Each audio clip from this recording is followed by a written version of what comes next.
Well, we could be in for a long flu season. Just 2 hours ago, the Centers for Disease Control had a news conference announcing the number of states with widespread flu-like illnesses doubled in just the past week. Doctors say it's the sign that the flu season is off to an early start, but doctors say this year's vaccines are well matched for the strains of flu going around.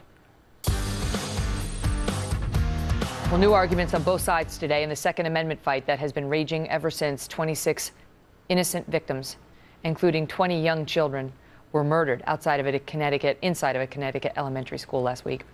President Obama today standing by his call for stricter gun control laws. And the fact is, most gun owners in America are responsible. They buy their guns legally and they use them safely. And it's encouraging that many gun owners have stepped up this week to say there are steps we can take to prevent more tragedies like the one in Newtown. Steps that both protect our rights and protect our kids. Then the NRA spoke out today for the first time since the tragedy in Newtown, trying to focus on the bigger picture. Nobody has addressed the most important, pressing, and immediate question we face. How do we protect our children right now, starting today, in a way that we know works? John Lott is the author of More Guns, Less Crime, and Lori Haas is a member of the Coalition to Stop Gun Violence and Virginians for Responsible Gun Laws. Thank you both so much for being here. Thank you. Thank you for having me. My only goal with this segment is to have an honest debate about what's really likely to happen if we tighten the gun control laws, and whether we need to focus on more than that. John, I know you believe that when we tighten the gun control laws, it's law-abiding citizens who get pinched, not the would-be bad guys. Explain. Right. Well, I mean, we all want to try to take guns away from criminals. The problem is, exactly as you say, let me give you a simple example. One thing that's been true for virtually all these multiple victim public shootings, in fact, there's only one exception, is that they've all occurred in places where guns are banned. You go and ban guns from a particular area, let's say a movie theater post that people aren't allowed to take guns in there. Law-abiding citizens obey those rules. They don't take it in. Unfortunately, the criminal actually has an incentive then to go and attack in that target because people are going to be less able to go and defend themselves. The simplest way to think about it is, let's say, God forbid, a criminal was stalking you or your family. Would you feel safer putting a sign on your home that said this home is a gun-free zone?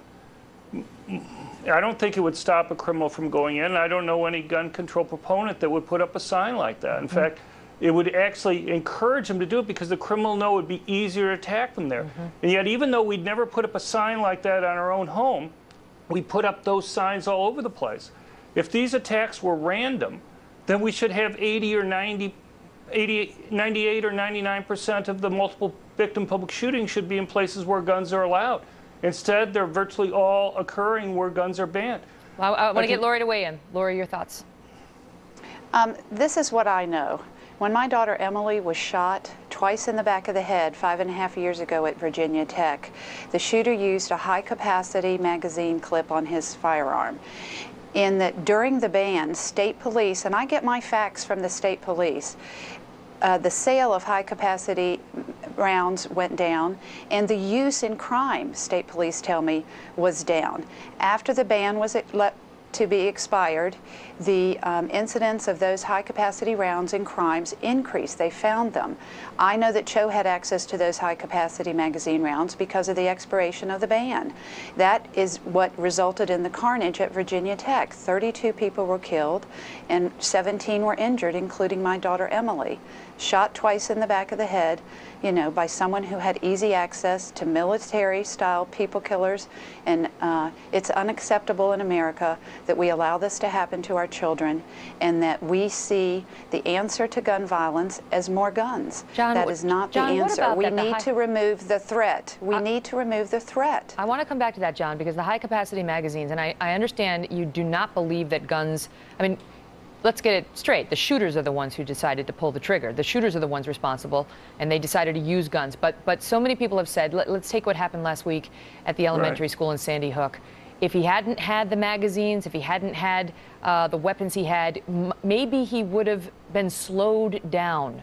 Because it appears he wanted to kill more, and the only reason he didn't kill more is because the police showed up. So maybe if he didn't have, the magazines he had, he wouldn't have killed quite as many. How do you argue against that?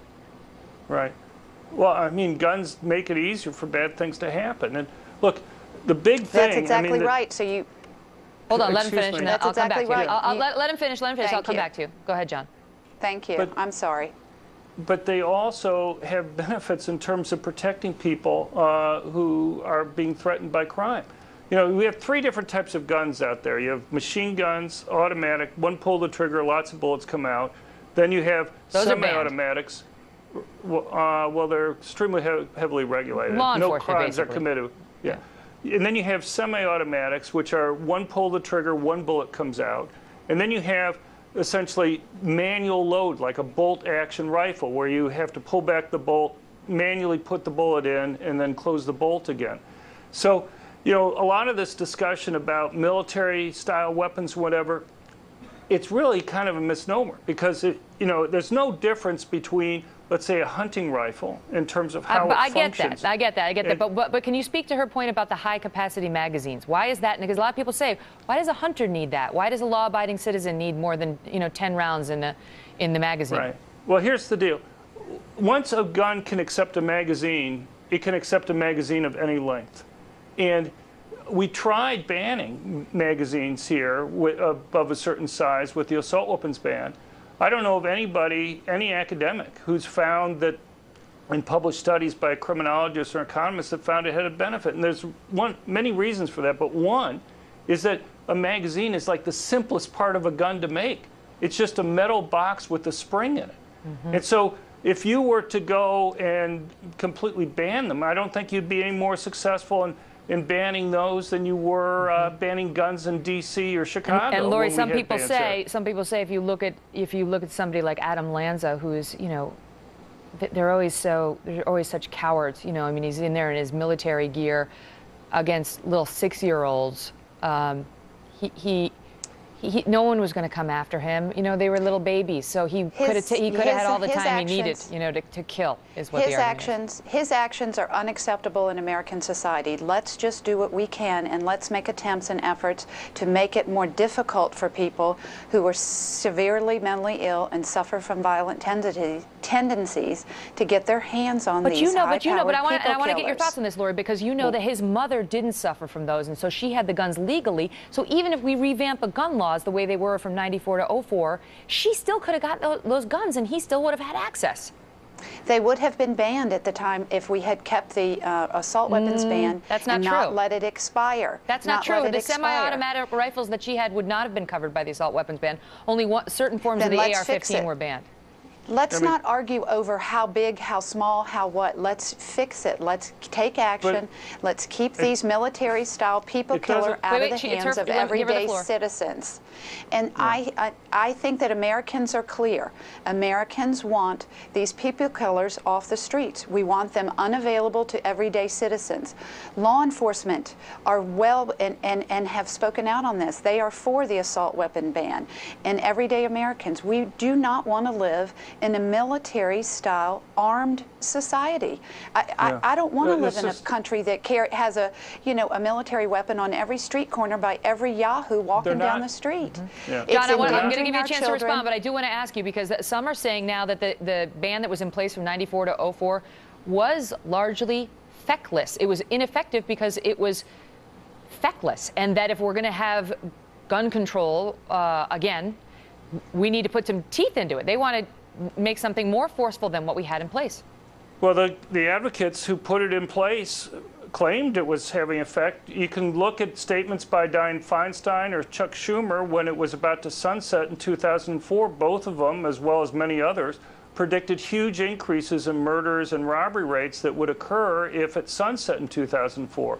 Well, it sunset in 2004, and murders are down 20%, and robberies are down almost the exact same amount.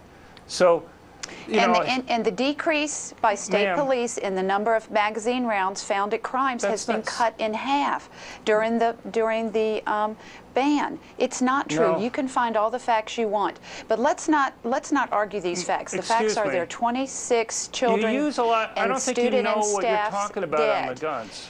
You don't. When you've used the term military weapons, these are not military weapons. There's no Then military let's in the let world the that we- experts No, let's let the excuse experts me. figure this Excuse out. me, ma'am. Okay. Let's let Excuse me. We're No. gonna have to leave it at that because we're running out of time. What? I do want to say, Lori, I understand that your daughter survived having been shot twice in the head, and for that we're very grateful for your family. Thank you very much. We are grateful she's alive, and I am sad that there are others who are not, and we need to do a better job to keep Americans and our children safe. Yeah. Yeah, Well, but- I mean, I think that's something we can all agree on, right? It's just a question of what the right solution is. And I appreciate Right. the respectful debate. Thank you both so much. Thank you for having me. I understand her fear, but you.